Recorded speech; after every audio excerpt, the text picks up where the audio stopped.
Imaginen a un cónsul romano cuyo acto de mando supremo es su propia y sangrienta ejecución voluntaria.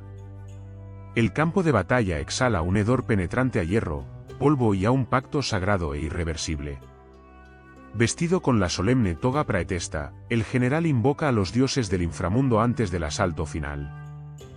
Su muerte no representa una simple tragedia, sino el pago necesario para garantizar la aniquilación total del enemigo. Esto es la devotio, el rito más oscuro donde un comandante se transforma en una poderosa ofrenda viva. Para rescatar a sus legiones del desastre inminente, el líder entrega su alma a las sombras de Plutón. Exploren hoy el aterrador poder de un sacrificio que convirtió el suicidio heroico en la mayor gloria de Roma. La devotio no representaba un simple arrebato de locura ni un suicidio desesperado nacido del más puro miedo. Constituía un contrato legal y místico firmado con la sangre caliente y noble de un alto magistrado de Roma. El cónsul actuaba como un mediador sagrado entre la cálida luz del sol y el vasto abismo eterno. Para los antiguos ciudadanos romanos, el orden del universo dependía siempre de un equilibrio estricto con lo divino. Si los dioses retiraban su favor, solo una ofrenda de valor incalculable podía restaurar la paz pública necesaria. El general se convertía en un chivo expiatorio místico cargado con todas las culpas pesadas de su ejército. Cubría su cabeza con un velo púrpura solemne, ocultando para siempre su rostro de los ojos de los vivos. Bajo sus pies descalzos, la tierra vibraba con la presencia de los oscuros manes y la diosa antigua Telus Mater. Pronunciaba palabras arcaicas, un carmen sagrado que encadenaba su destino al de sus feroces y muy numerosos enemigos. En ese instante preciso, su cuerpo sagrado dejaba de pertenecer al mundo de los hombres mortales y mundanos. Se transformaba en una propiedad exclusiva de los dioses infernales y de la muerte más absoluta, fría y sombría. La atmósfera se espesaba mientras el silencio sepulcral envolvía las filas de las legiones romanas más expectantes y tensas. Cada sílaba de la fórmula ritual sellaba una condena inevitable para las hordas enemigas en el gran campo sangriento. El general ya no luchaba por su vida, sino por la perfección de su propia, voluntaria y gloriosa caída. Pero esta práctica no fue una mera teoría ritual, fue una acción desesperada y muy real. Se forjó con la noble sangre de héroes en la historia militar de la antigua Roma. La ilustre familia de los Decio Mus la encarnó, ofreciendo ejemplos inmortales de valor supremo. 3 cónsules sucesivos de esta estirpe se inmolaron valientemente por la República Romana. El primero fue Publio Decio Mus padre, un general legendario en su época. Su devotio trascendente ocurrió en el crítico año 340 a.C., durante la batalla del Vesubio. Las fuerzas latinas, vastas y feroces, superaban en número a las exhaustas legiones romanas. La derrota inminente amenazaba con destruir por completo el poder emergente de la Gran Roma. Decio Mus invocó solemnemente a los oscuros manes y a la antigua diosa Telus Mater. Cubrió su cabeza con el velo púrpura sagrado, ocultando su rostro para siempre. Luego, cargó solo y furioso contra el centro de las aterrorizadas filas enemigas. Su figura, un torbellino mortal, fue vista por los latinos como una furia infernal. Las legiones romanas, enardecidas por su sacrificio, sintieron el favor de los dioses. La victoria de Roma fue total y aplastante, asegurada por su propia sangre vertida. El misticismo de la devotio romana escondía realidades legales que desafiaban por completo la lógica de los hombres comunes. Si el general sobrevivía milagrosamente al combate, su estatus social y civil moría para siempre ante la ley. Se convertía legalmente en un espectro errante que caminaba solitario entre los ciudadanos romanos vivos y productivos. Ya no podía realizar ningún acto religioso ni político bajo el sol radiante de la sagrada ciudad eterna. Su armadura ensangrentada debía ser enterrada profundamente bajo la tierra consagrada y el más absoluto silencio ritual. Se ofrecía entonces una víctima animal sustituta para aplacar el hambre de los voraces y oscuros dioses infernales. Un dato poco conocido es el papel crucial del caballo blanco en este sacrificio supremo de sangre roja. El animal era considerado parte integral de la ofrenda directa enviada al implacable y temido dios Plutón. Los enemigos veían en la carga del general a una deidad de la venganza pura, destructiva y sangrienta. El miedo paralizante que sentían era una herramienta psicológica cruel, deliberada y extremadamente efectiva en el combate. La túnica se ceñía siempre según el antiguo y extraño estilo gabino heredado de los primeros antepasados remotos. Este nudo sagrado simbolizaba la transición definitiva del guerrero hacia el reino de las sombras y el olvido. Cada detalle visual buscaba arrastrar al ejército rival hacia el abismo eterno de la nada más absoluta. El general actuaba finalmente como un emisario directo de la temida, gélida y eterna muerte en el campo. En el 340 a.C., la República Romana enfrentaba una crisis existencial. Las legiones luchaban una batalla encarnizada contra los latinos cerca del Vesubio. La línea romana flaqueaba peligrosamente. El cónsul Publio Decio Mus Padre tomó una decisión fatal. Solicitó al pontífice Máximo dictar la fórmula sagrada. Sus palabras resonaron con la promesa de sangre. Decio pronunció el juramento solemne, dedicándose a los dioses infernales. Su armadura de bronce brillaba bajo un sol implacable. Montó su caballo, la túnica ceñida al estilo gabino. Con un grito atronador, cargó contra las filas enemigas. Su furia parecía la de un dios de la guerra.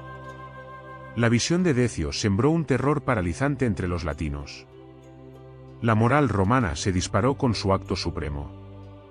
Las fuerzas latinas se desorganizaron por completo.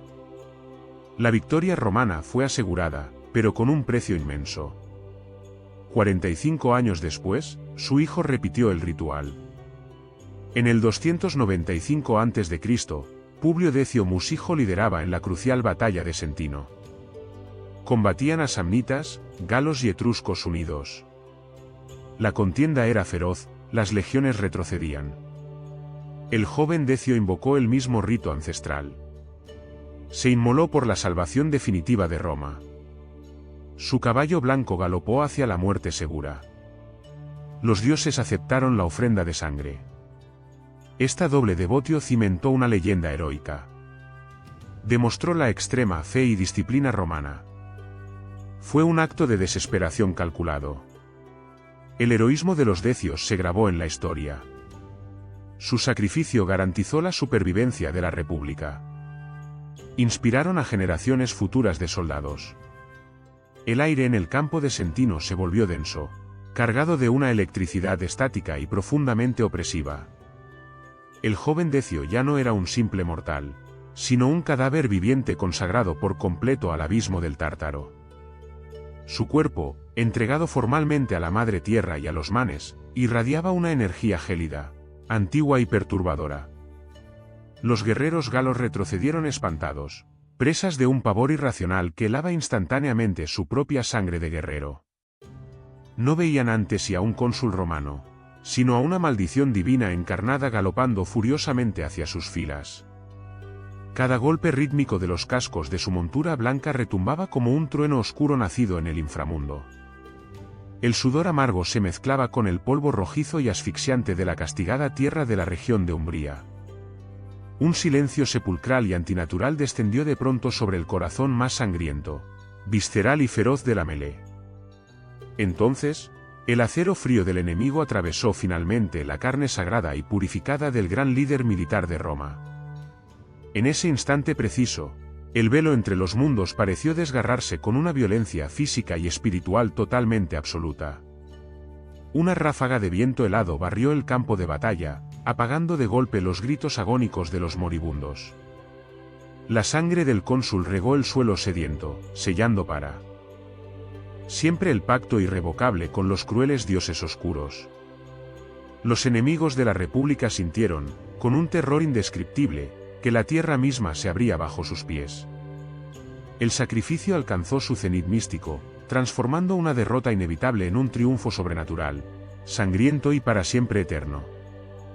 La muerte del cónsul Decio no fue el final de la sangrienta batalla de Umbría. Fue el oscuro, aterrador comienzo de una furia abismal e incontenible, desatada. Una energía gélida, casi inhumana, invadió las filas romanas al instante, helando el propio aire del campo. Los legionarios, testigos atónitos del ritual, sintieron una brutal transfusión de poder infernal y antiguo. La desesperación se transformó entonces en una ferocidad imparable y sin piedad alguna por el enemigo derrotado.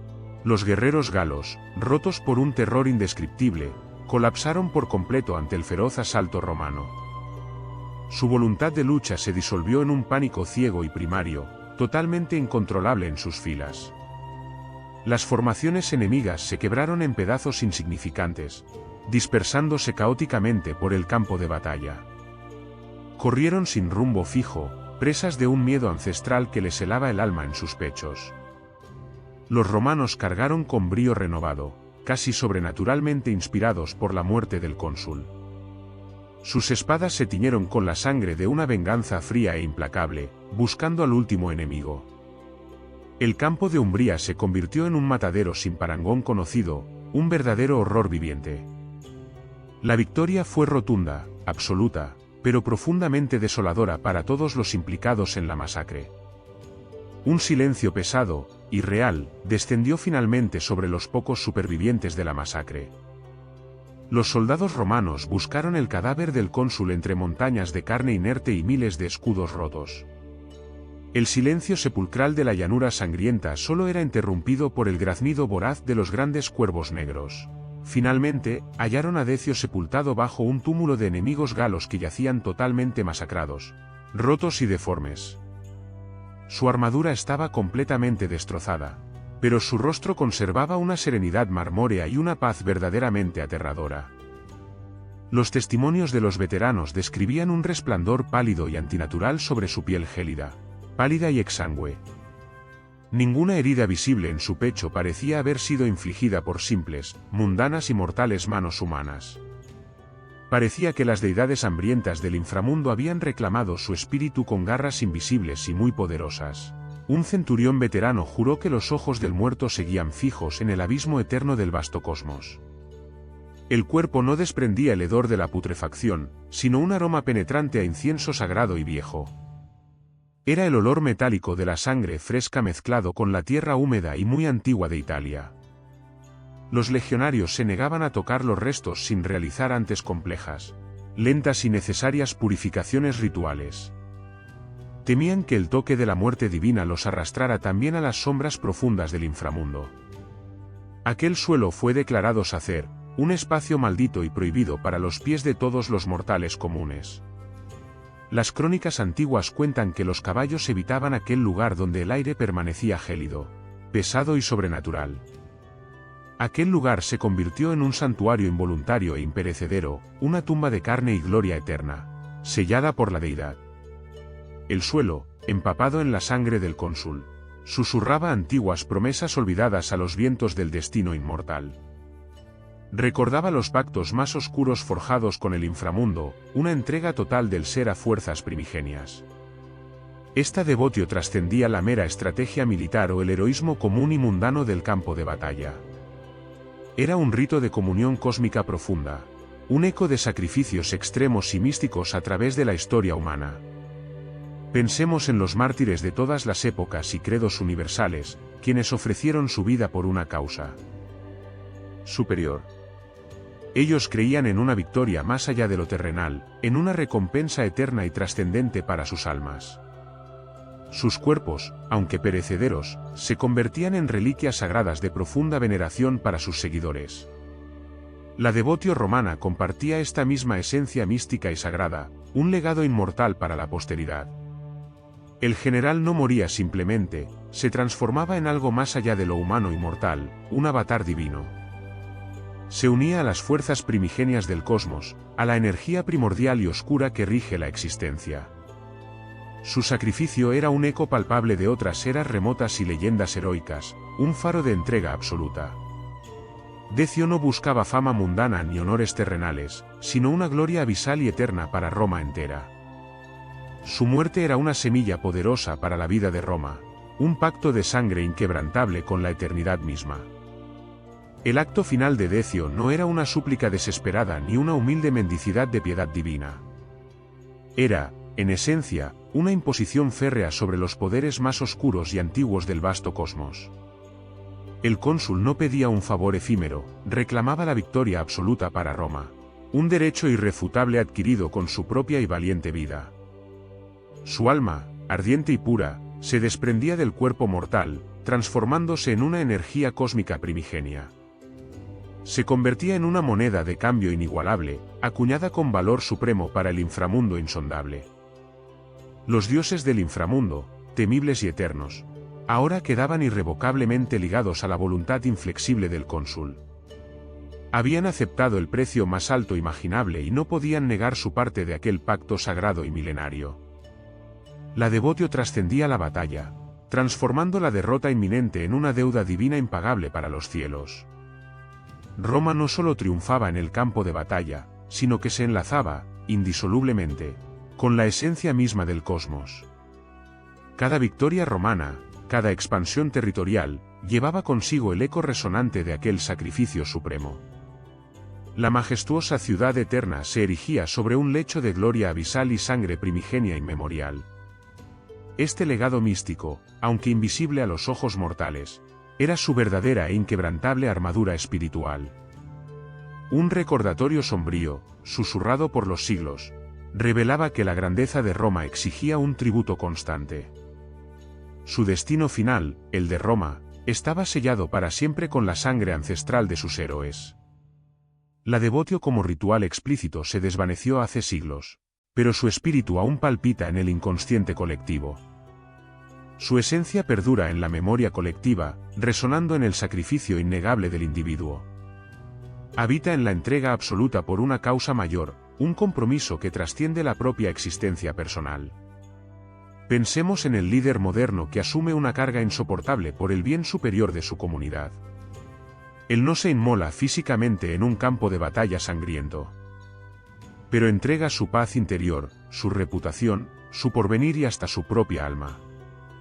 Su vida se desgarra silenciosamente bajo el peso aplastante de la responsabilidad, un tributo invisible. Esta abnegación resuena con la antigua devotio, un eco lejano de la voluntad férrea de Decio. Nos recuerda la profunda conexión ancestral que une el liderazgo al sacrificio supremo del individuo. Vincula el destino de una nación entera a la decisión inquebrantable de un solo hombre valeroso. Esta lección es sombría y perpetua, obligándonos a confrontar nuestra propia moralidad y sus límites. La verdadera grandeza exige un tributo constante, un pago que trasciende lo meramente material y lo tangible. Este legado místico nos interpela hoy, cuestionando nuestra disposición al sacrificio extremo y desinteresado. La sombra de Roma nos susurra una verdad inquebrantable: el valor supremo reside en la entrega total. La sombra de Roma nos susurra una verdad inquebrantable: el valor supremo reside en la entrega total. La elección de Decio selló el destino de un imperio con su sacrificio ancestral. Su acto supremo forjó una lección mística que resuena a través de milenios. El eco de aquella devotio todavía nos interpela con una fuerza poderosa y persistente hoy. Nos recuerda la profunda conexión entre el liderazgo, la nación y el sacrificio más íntimo. Toda verdadera grandeza exige un tributo, no siempre sangre, sino el alma, la paz y el porvenir. Nos confronta una pregunta eterna: ¿qué causa en tu propia vida merecería una entrega tan total? Muchas gracias por haber llegado hasta aquí con nosotros. Esperamos que esta mirada a la devotio romana te haya resultado fascinante. Si el vídeo te ha gustado, te agradeceríamos un me gusta. Y para no perderte más historias como esta, suscríbete al canal. No olvides activar la campanita de notificaciones.